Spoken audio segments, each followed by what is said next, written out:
The village of Hladogorje had always kept its secrets. There were no casual travelers here, and even in the darkest corners of the map this place was as if erased from people's memory.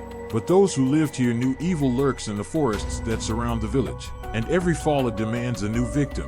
Edgar, a young physician, arrived in Hladogorje when rumors of mysterious disappearances began to spread beyond the village. He didn't believe in myths, but he was assigned to investigate a string of deaths, each stranger than the last. People would disappear, and then their mutilated bodies would be found skinless, eyeless, boneless, as if someone had carved them out carefully, with uncanny precision. The first night of his stay in the village, Edgar awoke to a strange sound. At first he thought it was the wind, but no, it was a muffled moan. He looked out the window and saw a procession of black-robed men walking down the narrow street. They were carrying something large wrapped in cloth, and a trail of blood dragged behind them. Curiosity overpowered fear. He threw on his cloak and, hiding in the shadows, followed the ghastly procession. They went deep into the forest, where the locals were afraid to look. There, surrounded by rotting trees, stood an ancient stone altar covered with dried blood and incomprehensible writing. Edgar held his breath. The body in the cloth stirred. "Help!" a faint voice wheezed. But those standing around him paid no attention. They had begun the ritual. Edgar watched as the victim was placed on the stone. Then one of the hooded men raised a dagger, and before the doctor could realize what was happening, the blade had entered the flesh. Edgar's eyes widened with horror, but what struck him even more was what happened next. The victim began to move. Her skin stretched as if something was crawling beneath her. There was a deafening cracking of bones from within, and the body opened up. Out of it came something that shouldn't exist. Edgar couldn't scream. He realized he wasn't supposed to see it. Edgar froze, unable to move. His heart pounded like a hunted animal, but every movement felt like a betrayal. He knew the slightest sound would give him away. The victim on the altar was still alive, but her body was no longer hers. It was tearing from within, as if something was trying to break free. The hood stood speechless, watching a non-human form emerge from the exposed flesh. It was neither creature nor human. Its skin was covered in something that looked like slime, and its bones peeked through the translucent flesh. It moved jerkily, its limbs wriggling as if they were not yet accustomed to this world. "Wake up," whispered one of the elders standing at the altar. The creature cried out, and it sounded like the cry of a child and the howl of a beast at the same time. Its eyes, if they could be called eyes, turned toward Edgar. He felt something stir inside him, as if the very air around him became heavy with pain. They knew he was here. Edgar took a step back, but his boot crunched on a dry branch. All the hooded heads turned slowly in his direction. "A guest," said the elder, his voice like the rustle of hundreds of dry leaves. "He came to us on his own." Edgar realized he had no choice but to run. But just as he turned, someone grabbed his arm. A cold, bony finger hooked into his wrist. "You're not leaving." He was dragged into the circle. He felt something wet and warm slide down his neck. He gasped in horror. The creature that had just emerged from the victim's body was sniffing him, as if tasting his fear. "He's good for it." Edgar realized that the next victim would be him. But something inside him was already changing. His body began to burn from the inside out. His skin itched as if something was growing underneath. And he heard a voice, not human, not belonging to anyone here. "You will become one of us." Edgar jerked, but the hands that held him were unnaturally strong. The hoods closed around him, and even the creature that had emerged from the victim's flesh was now watching him, as if waiting for something. The rite must be completed. The elder's voice was as dry as cadaver. Edgar could feel something happening to his body. The veins under his skin swelled, as if something other than blood was flowing through them.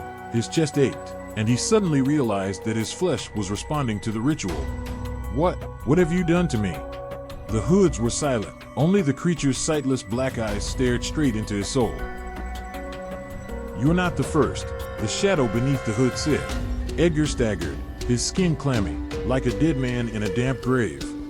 He felt as if his bones were moving on their own, that his body no longer belonged to him. Flesh is not chosen for ritual, it reaches out for the call. The elder raised his hand, and two servants led him down the aisle. But Edgar did not want to die. Through pain and fear, he lunged forward, knocking one of them to the ground with his shoulder. The other grabbed him by the hair, but Edgar bit him so hard he felt blood and something viscous in his mouth. He darted through the trees. The night was starless, and the air was filled with the putrid odor of spilled blood. Behind him came the rustling of hoods. They were chasing him. But worst of all was the sound of moving meat. The creature was coming after him.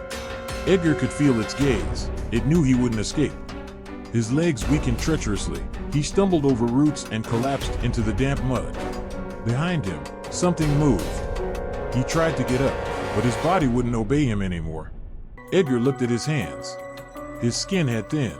Something was moving underneath it. Oh, no. He realized the truth. The ritual had already begun. He wasn't the victim. He was the vessel. Edgar lay in the dirt, his body convulsing. It felt like snakes wriggling under his skin, twisting muscles, breaking bones. Behind him, the hooded men stopped. They were no longer following him. They didn't need to. The ritual is complete. The voice of the elder rang out. Edgar gasped in pain. He felt his skin tearing. Something beneath it was throbbing, growing, as if a new form was trying to break free. Help, he squeezed out, but his voice wasn't his anymore. He heard it. The voice inside him. Give me the flesh. Edgar gasped in horror. No, no. But something was already moving inside him. His spine arched, bones crackling like dry branches. He tore the skin on his arms with his fingers, but there was no meat underneath, just something smooth, dark, wet. The hoods watched silently. They knew. Edgar was no longer Edgar. He felt hunger, not human hunger, a different kind. His bones broke and reborn. His fingers stretched into long claws. His jaw ripped open, morphing into something unimaginable. The creature that had emerged from the first victim stepped forward. They were now one and the same. Welcome, home, it whispered. Edgar tried one last time to resist, but inside him, someone else opened his eyes. And that night, in the forest of Hladogorje, another hungry monster appeared. Edgar's body shredded like an old doll, his skin bursting, exposing something smooth, dark and wet. He wanted to scream, but only a hoarse, alien sound escaped his throat. The ritual was over. He was no longer human. The hoods knelt down, bowing before him. They bowed. The creature that used to be Edgar raised a hand long, bony fingers curved, claws sliding through the air. Hunger. It was hungry. The first to disappear was the old man. In one motion, the creature tore him apart like a paper doll. The others did not resist. They were born to this fate. They always knew how it would end.